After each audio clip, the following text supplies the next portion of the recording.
Hey everyone, welcome back. If you're scratching your head over the F8E1 error code on your Kenmore washer from 2025, you're not alone. This pesky error can halt your laundry day in its tracks, but don't worry, I'm here to guide you through it step by step. Let's dive right in. First off, what does the F8E1 error mean?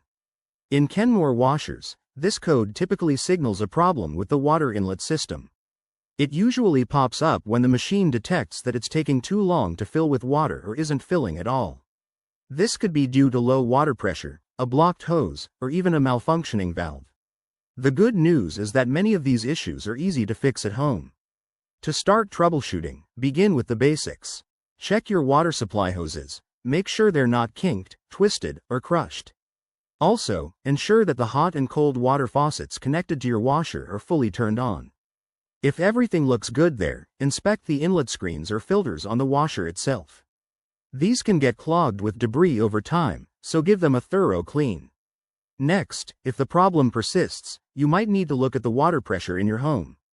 Test it by running water from another faucet. If it's weak, contact your utility provider. Another common culprit is the water inlet valve. It's an affordable part to replace if it's faulty. You can find tutorials online for your specific model, but always unplug the washer first for safety. Once you've resolved the issue, run a test cycle to confirm everything's working. To prevent this error in the future, regularly maintain your washer by cleaning filters and checking hoses every few months. If none of these steps work, it might be time to call a professional technician to avoid any bigger problems. There you have it.